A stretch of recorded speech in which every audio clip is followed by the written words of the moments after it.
Objective alert. Capture target zones so an attack route is established to the next area. What's going on, guys? This is the Brigade once again, and we're back at it with another session of Killzone Shadow Fall. Alright guys, so this is going to be a special video, right? Because I know that every now and then I'll make posts in the forums or some of the information that I put out in videos. You know, you'll get a lot of people who will try to argue the point, right? So instead of arguing points and going back and forth, what I'm going to do is I'm going to demonstrate some things so you guys can see for yourself. Now, let's keep in mind, I haven't been playing Killzone Shadow Fall lately because the fact that they have showcased the classic Warzone, for which I don't even know, first off, I don't even know why it's classic. There's nothing quote unquote classic about 7v7s. Now, I do understand perhaps them starting off with 7v7s when the PS4s were first released, because maybe they didn't know how many people were going to get the PS4s, how many people were going to get copies of the game, and perhaps they wanted to keep the player counts low, right, so that they can ensure that we have a full game. That I can understand. But this is May 2014. PS4s were released what, November? So what's that, 6 months? So 6 months, in my personal opinion, there is absolutely no reason to continue to have 7v7s. There is no reason to have 7v7s. Now, I do think, like I've said in the past, that 7v7s, 5v5s, 8v8s, or even 9v9, maybe 9v9 is a little too much, but I do think, let's just say 8v8, 7v7s, or even 5v5s and 6v6s are good for competitive matches. I do believe that, right? Because a lot of these clans, they have smaller teams. You know, they like to concentrate on certain things, and I think those smaller numbers are good for the competitive side. But I do not think that 7v7s or 8v8s should be showcased for the rest of the player base. What I think is a lot of these guys who, and first off, before I even get into that, you know, I hear a lot of people, because I've read on the forums, I've read in comments, people will say, well, anything above 7v7, I mean, you get terrible gameplay. I don't know what these people are talking about. Think about it, fellas. I have uploaded, let's just say, at least nearly 50 Killzone Shadow Fall oriented videos. You guys see the gameplay for yourself. I don't get any frame rate issues. Like, I don't. My game, in other words, and keep in mind, I have a total of over 31 days invested in Killzone Shadow Fall. So I've put in my work. I'm speaking from experience. I don't understand what they're talking about as far as performance issues. I don't know what they're talking about as far as frame rate issues with anything over 7v7. I have consistently played 24-man war zones since they've been available. As a matter of fact, I'm within the top 10 of the leaderboards for 24-man war zones. So that's pretty much all I do. So you can't just throw out these blanket statements like, oh, I mean, you get peak performance. Well, I don't get any problems with 12v12. You know, if the problems with 12v12s were that apparent, then I simply wouldn't play it. But I don't know what these people are talking about. It could be the region that they live in. It could be the server that they're on. It could be their internet speeds. But, you know, one of the arguments that I hear that they say is 7v7s are good because you get peak performance and you don't get any frame rate issues, or you don't get any visual issues or anything like that in the game. That might be relative to their experience, because I don't have any issues. Now, another thing that I want to address is, you know, there are a lot of people who are trying to make the point so much to where I think they're exaggerating. Like, you hear a lot of people, they'll say something like, well, I mean, there's only 20 people playing at any given time. That's an extreme exaggeration. Now, what I will admit is that lately, and no one can argue this, I don't care how much of a Guerrilla Games fanboy you are, I don't care how much of a 7B7 fanboy you are, you cannot deny that numbers have decreased even further now that they have showcased the classic Warzone and taken it off of the main page. No one can deny that. But prior to that change, there has always been, I'll say consistently in the upper 200s, and in some cases in the 300s. And I'm talking only the 24-player Warzone. Now, this is my own experience, and this has been for the last few weeks. Anywhere between the mid 200s to the mid 300s, I have consistently seen that. Like I said before, I can't speak for anyone else. I can't speak for anyone else's region, but the region where I'm in, and I'm only talking about the 24-player Warzone, I have consistently seen those numbers up until recently. So I understand people are trying to make points and they're saying, oh, it's dead. Just look at the numbers. There's only 30 people playing at any given time. I don't know what 30 people that they're talking about.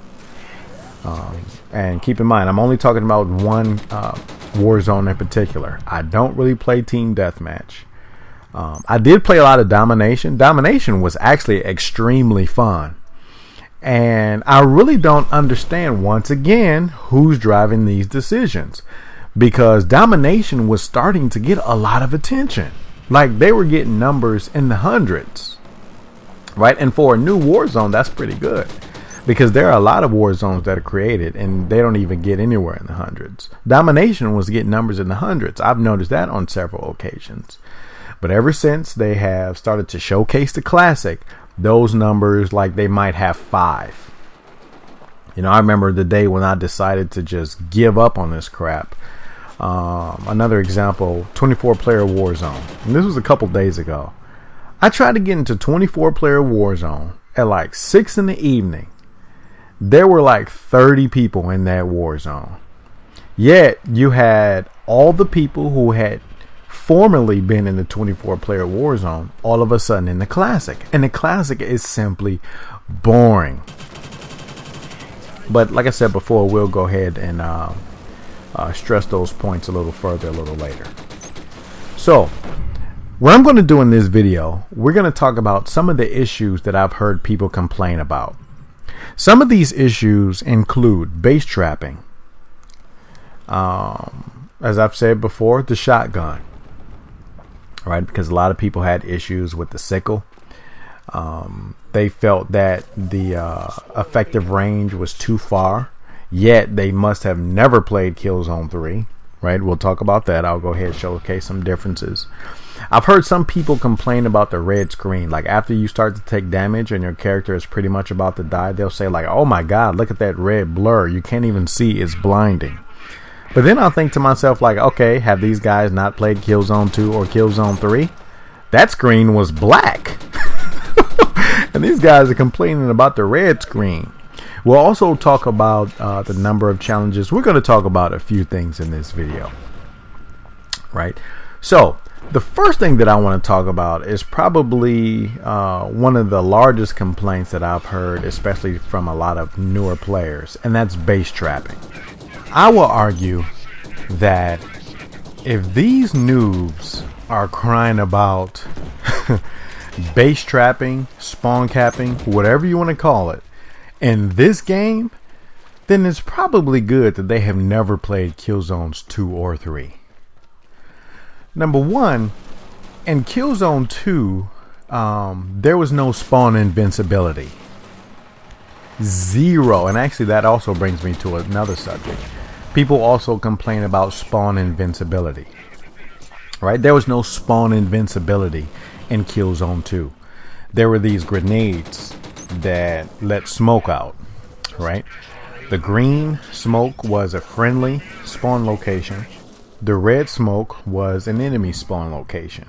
And you can basically just throw them down wherever the tactician would throw them down. Any location that they can find, they could just throw them down.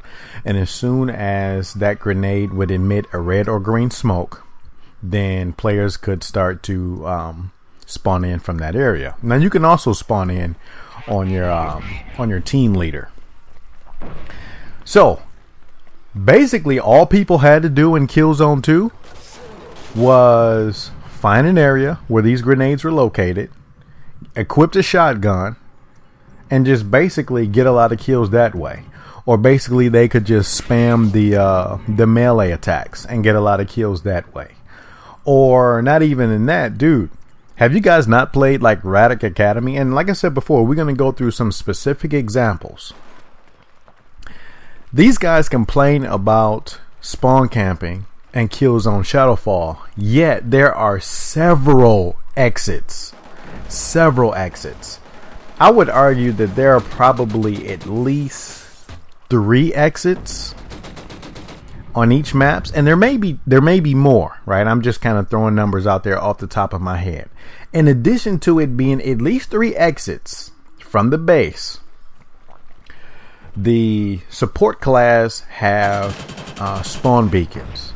Now, if your team is not taking the initiative and is not thinking about placing spawn beacons, that is not the game's fault. That is not a basic mechanics fault. That is not a need to make, spawn beacons a primary ability, because I've read a lot of people say that. No, there's nothing wrong with the game. It's the players themselves. Now, if the players need to educate themselves, that's something totally different, right? If they need to read the descriptions, if they need to go to the bot zone and experiment themselves, well, that's something that they need to do on their own.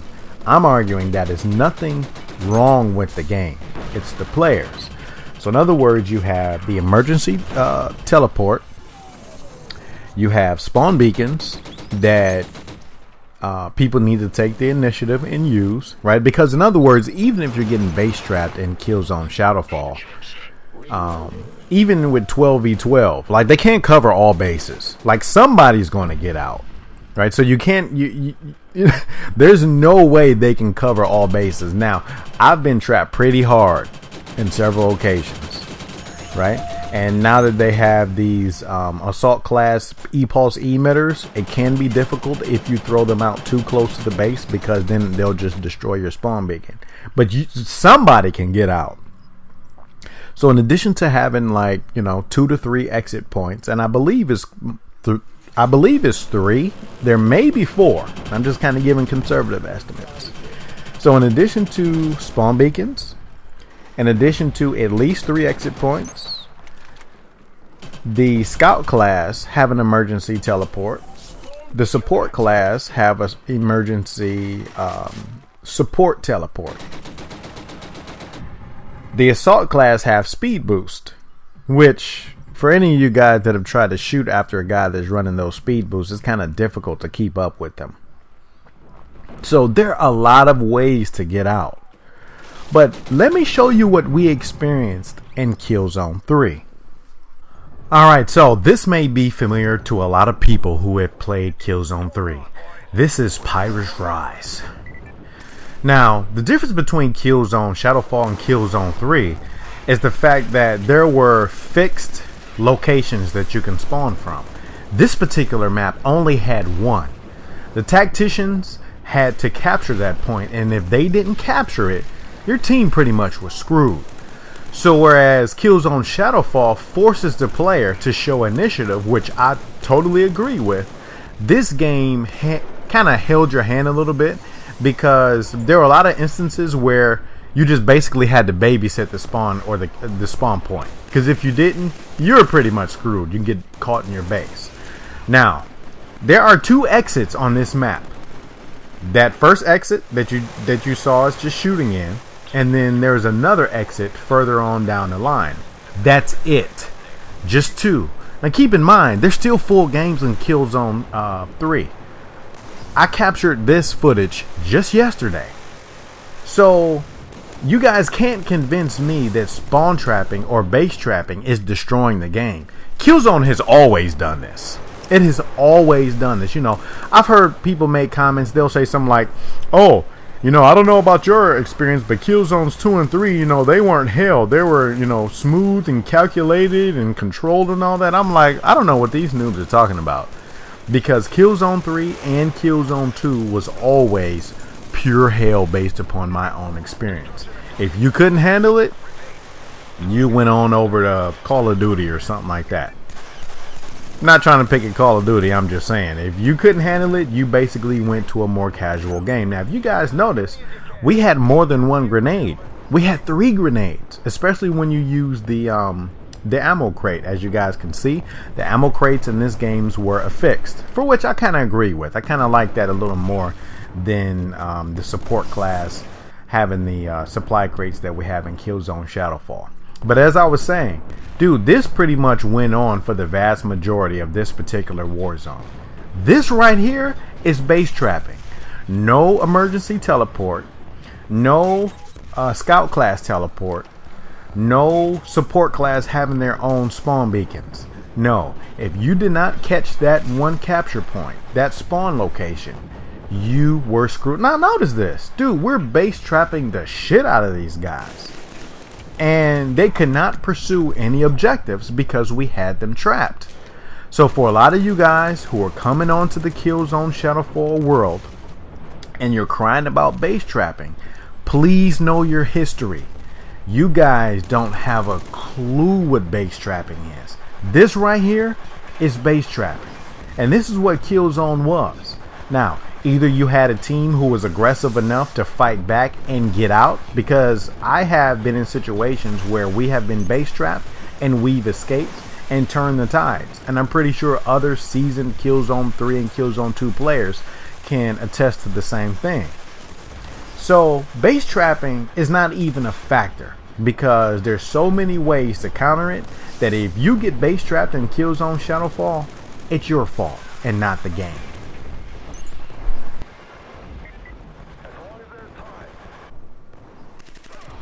Alright, so let's go through one more example of base trapping. Now, for a lot of you Killzone 3 vets, I'm pretty sure you're familiar with this particular war zone. This is the Mauler Junkyard. Now, keep in mind, this is all captured from the last couple days. Killzone 3 is still alive and popping. Still alive. I have consistently run into full war zones. Now, keep in mind, there may be some war zones that are like 10v10 or 9v9, but they're a lot more active. And at this point, it attracts me a lot more than what Killzone Shadow Fall has done, because they have basically showcased the 7v7. This is the type of fun and excitement that I enjoy, because this is historically what Killzone has been about.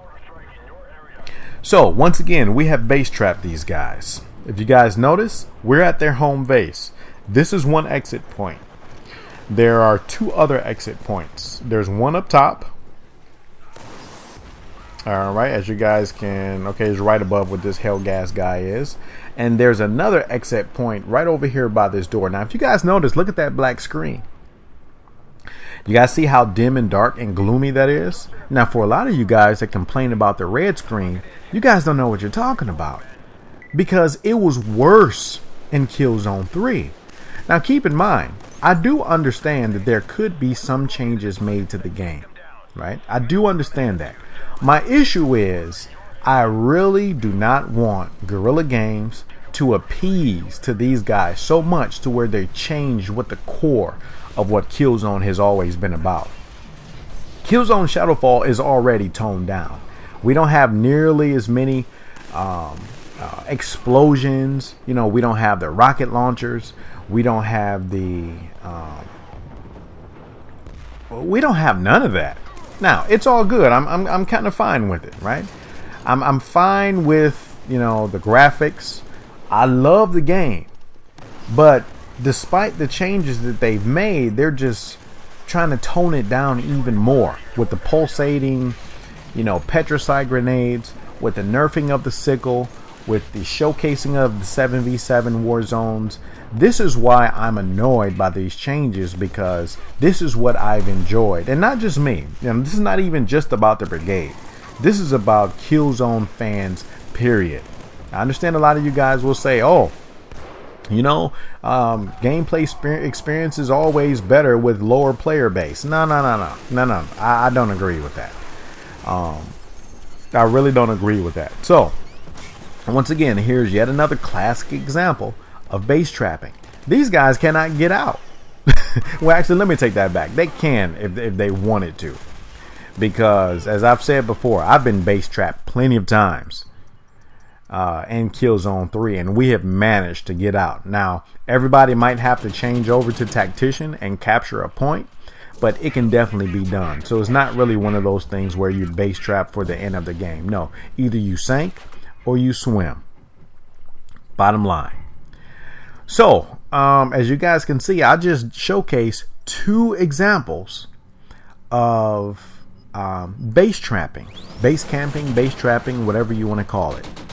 So while you guys are on the forums, or some of you new players, and keep in mind, this is not an attack. This is basically just showing you guys that while you're having issues with base trapping or spawn camping in Killzone Shadow Fall, it's not the game's fault. You guys need to show more initiative. There are several ways to escape. And it's a lot easier to escape in Killzone Shadow Fall than it was in Killzone 3. And I would even argue in Killzone 2, right? Because there's plenty of ways that people could get base trapped and spawn camped in Killzone 2 as well. Especially in maps like Radic Academy, Tharsis Depot, and some of these others. Now, I think that those 2 examples from Killzone 3 were sufficient enough. I'm not going to go ahead and also show you examples of base trapping in Killzone 2. Now, maybe I will a little later, and it'll only be coincidence. It won't even be on purpose, because, I mean, that's just really how a lot of the maps turned out in Killzone 2. So, another thing that I kind of wanted to talk about is the number of players. People will say that, 24 players is just far too much. I mean, it's just way too much for Killzone Shadow Fall maps. The maps are too small. It's way too much. First off, if you guys want to see hectic, you guys do not know what you're talking about. Killzone 2 was hectic. Killzone 3 was hectic. And as a matter of fact, let's go ahead and go into an example right now. Alright, so for a lot of Killzone vets, this particular stage should be familiar territory. This is Bloodrucht from Killzone 2. Now, I already know I screwed that pronunciation up. It's actually a Dutch term. And I kind of got it from like a Google audio. So that's just the best you're going to get. So for all you guys, all you linguists out there, English is my native language. So don't get on me about the pronunciation. But anyway, a few things I wanted you guys to notice. In the very beginning, I hope you guys paid close attention to the distance from that shotgun blast. The distance was long, yet people cried about the sickle. Another thing that I wanted you guys to see, as you just saw 2 seconds ago, is the fact that there was no spawn invincibility. So whereas people used to gripe and complain about why is there spawn invincibility in Killzone Shadow Fall? That's why the whole game is broken. Well, you guys need to understand your history before you can start making gripes. The reason why they created spawn invincibility. Now, keep in mind, I'm not arguing for or against it. What I'm saying is, I can understand why they created it, because I've played previous Killzone games. So in other words, should it be as long as it was when the game was first released? Well, I don't think that the invincibility should have been as long. But at the same time, spawn invincibility. Now watch this. Watch this again. Look at this distance. Booyakah. Yet people complained about the sickle and Killzone Shadow Fall. And keep in mind, it's not just Killzone 2. I'm going to show you guys some clips from Killzone 3 of the effective range distance in Killzone 3 as well. So once again, when you may hear players like myself, I know Sick Ways, he makes a lot of statements, similar statements on the forums. When you hear us make statements like, listen, you guys are crybabies, you guys are whiners and complainers, and you just cry too much, it's not because we're just making personal attacks. It's because a lot of us have come from previous Killzone games, and we understand what the series have come from. If you guys have come from Xbox, this is Killzone is your first exposure. You know, Killzone Shadow Fall is your first installment of the series. Of course, you may say, holy crap, that sickle is extreme. But the reason why I was totally against the sickle nerf, now keep in mind, I do think that the sickle was annoying as shit. It was extremely annoying. But like I've said in previous videos, just because something is annoying doesn't mean that it needs to be nerfed. Because did it take skill? No, but it also didn't take skill in Killzone 2. I mean, it's a one-shot hit, and it should be a one-shot hit.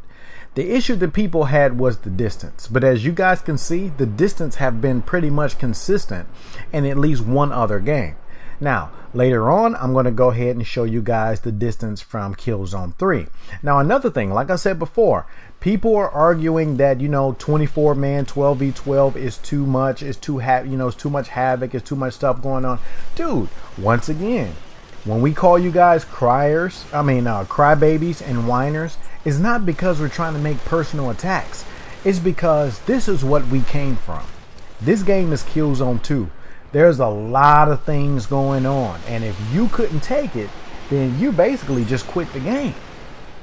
Killzone Shadow Fall has really toned down a lot of the extremes, in my personal opinion. Right? They've decreased the total numbers from 32 in Killzone 2 to 24 in Killzone Shadow Fall, which I think are fine. I think it's totally fine. Once again, if people are arguing to maintain that 7v7, you guys need to play more competitive scrims, because I don't think that a lot of us guys who have a lot of experience in previous Killzone games should have to involve ourselves in these low 7v7 war zones. They have never been 7v7 war zones. So, you know, I think I've covered a lot of things so far, and keep in mind, I don't really want to make this video extremely long, right? Because I know a lot of people, their attention spans are relatively low.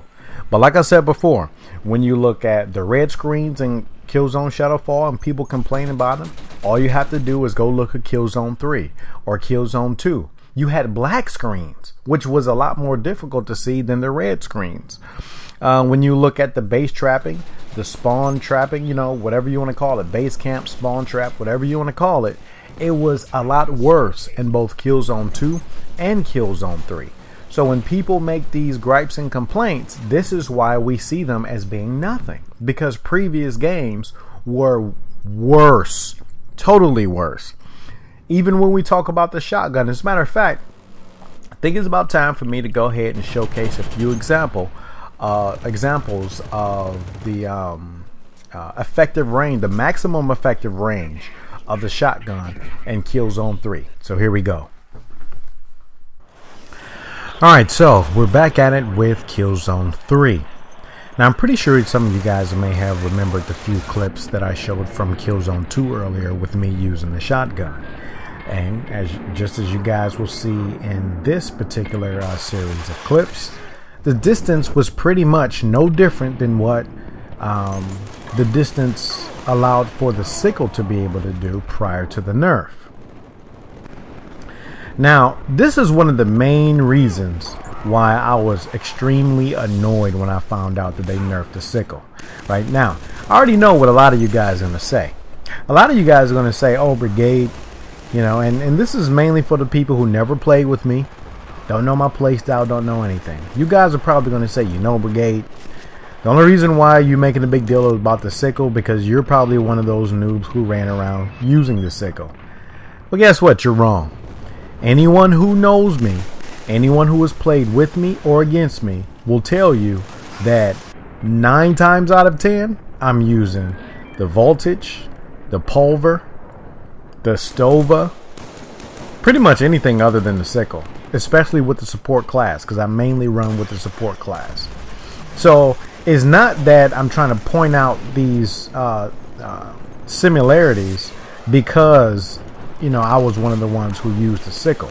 My issue is that they're nerfing too many things. That's my issue.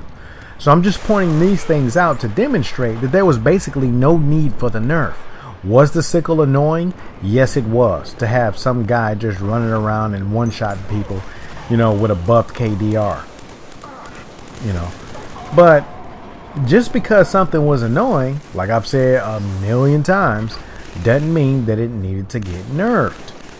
Now, another thing that really kind of annoyed me about the sickle nerf was, you know, since these competitive guys, you know, they run their scrims, and, you know, they may be in situations where someone is running around blasting people with the sickle. And because of those issues, some of them, you know, kind of raised concerns about the sickle, which caused some people to go take a second look. And I guess after taking that second look, they determined that it should be nerfed. My thing is, instead of listening to people's complaints, they should have first paid attention to the shotgun capabilities of the 2 previous games.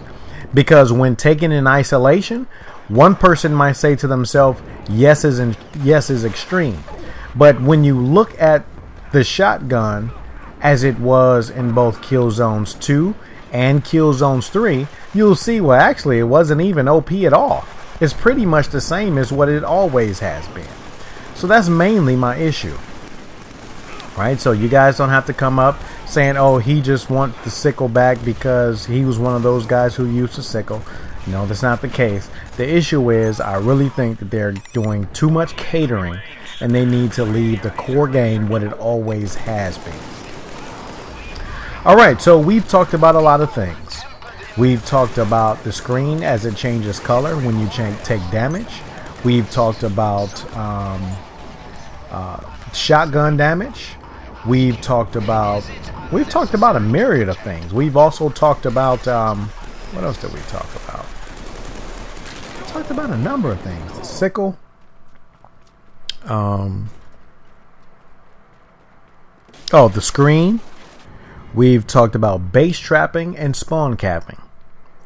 Now, another thing that I want to talk about, finally, and I think this will probably be the last one because I really don't want to make this video, you know, too long to where you guys are just no longer interested. And this is just assuming that you guys have, you know, that I've been able to keep your attention up to this point. So the next thing that I want to talk about is challenges. Now, I've read in some of the forums, you know, where people will make comments and they'll say, well, you guys need to reduce some of those challenges because a lot of them are just too unrealistic, and it's just simply too many of them.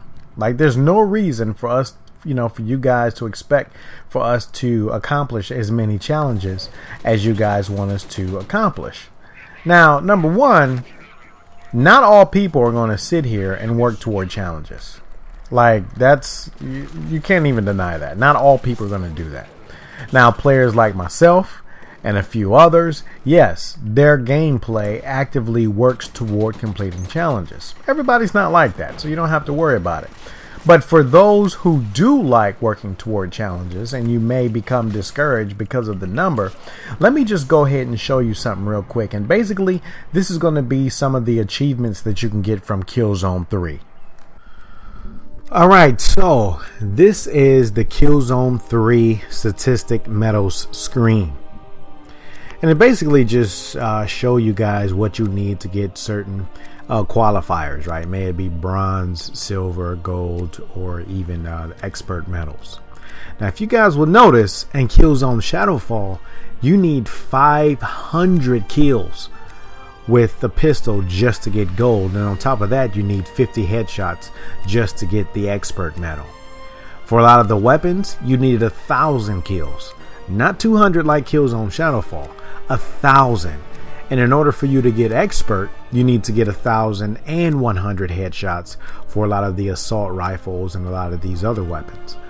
So before a lot of you guys get to complaining, now keep in mind, in all fairness, I'm not suggesting that before you make complaints, you need to, go back to the first game, figure out, the changes from the first game to the second game, second to the third. All I'm saying is, whenever you guys get a response from someone saying, hey, listen, that's not really a big deal. Like, the reason why we're saying that, as I've touched on a couple times before in this video, it's because we know from experience. And because we know that from experience, a lot of us are just begging Guerrilla Games to not make any more nerfs. And I really hope that this video has helped to demonstrate the point. I really hope. Especially for a lot of new guys that may be new to the game. Perhaps you were discouraged with things like, base trapping, spawn capping. Or perhaps you were one of the ones who thought that the sickle was overpowered. And I know some of you guys may say, well, dude, I don't care how consistent it was. It still is overpowered. Well, I mean, to an experienced player, I would say that it isn't overpowered because it's basically been the same throughout all games. And actually, let me take that back. Not all games. I'll say Killzones 2 and Killzones 3. It's basically been the same. So, when I saw the sickle and Killzone Shadow Fall, it was just like, oh, okay, good old shotgun once again. Wasn't a shocker, nor was it a surprise. So as you guys can see the numbers for yourself, here are the challenge markers that you would need to get bronze, silver, gold, and expert. All right, so I'll let you guys just go ahead and watch the rest of that before I go ahead and close it on out. Now, let me just go ahead and wrap this video up.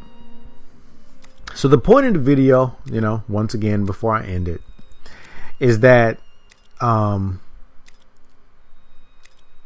actually, I've said it so many times, I don't even think I need to say it anymore. I hope that they make no more nerfs. The game, in my personal opinion, at its release, was totally fine. Now, I do think that they should have buffed the Camarade and buffed the Stova, right? Because when the game was released, that Stova was pretty much like unusable. The recoil was horrible, whether you would kneel to take a knee, or whether you were just stand up shooting it, hip firing, whatever the case may be, the Stova had awful recoil and it just really wasn't usable. Now it's a beast of a weapon. Same with the Camarade. Initially, the Camarade, for the most part, shot at the same rate of fire as the Volter. It was pretty slow. So there was really no difference between the Camarade and the Volter, other than the Camarade required one additional round to kill. All right, so I think those received well-deserved buffs. But everything else, if it were up to me, I would just go ahead and turn everything else back to the way it was when the game was first released. I think they did kind of tweak the spawn invincibility. I'm not really sure. I have realized in some cases that players are not invincible for as long of a time as they used to be, and I'm maybe that just could be me. I don't really remember in any patch notes them saying that they slightly decreased the spawn invincibility time, so I'm not sure. But I mean, we went through pretty much everything. The red screens you get as you're taking damage, the number of challenges, base trapping, shotgun range. We went through a few things. So hey, I hope you guys enjoyed this video. And perhaps once they get rid of that classic Warzone, I'll definitely be back, because I really love this game. But until then, as long as they're going to be showcasing those 7v7s, I will be back on Killzone 3. So for a lot of you guys that are still playing a lot of Killzone 3, listen, the game is still active. For a lot of you guys that may have been away from it for a while, and maybe you're like, well, I don't know if I should play it. I don't know if I should put the disc in because the game is, like 3 years old. Listen, the game is still active. I live in Canada, right? And I share the Eastern time zone. When I play in the mornings, I switch over to the European servers because they are plus 4 or 5 hours. Right, so in other words, let's just say I'm ready to play at like 11 in the morning. Well, in the US, you're probably not going to get too much action. But if you switch over to the European servers, well, it's like 3 or 4 over there. So you will definitely get so at least some 10v10s. I have consistently, for the last 3 days, I have consistently gotten a lot of good full Killzone games. Now, if you're here in the US, I would say sometime after 5. Well, I'll even say sometime after 3, right? Because I've been lucky on a few occasions. So Killzone 3 is still on and popping. Killzone 2, they're still playing over on the European servers because, you know, a lot of the footage that I was able to get from Killzone 2 was actually European servers. So those guys are still active over there. So, hey, I hope you guys enjoyed the video. And until next time, Martyr's Brigade is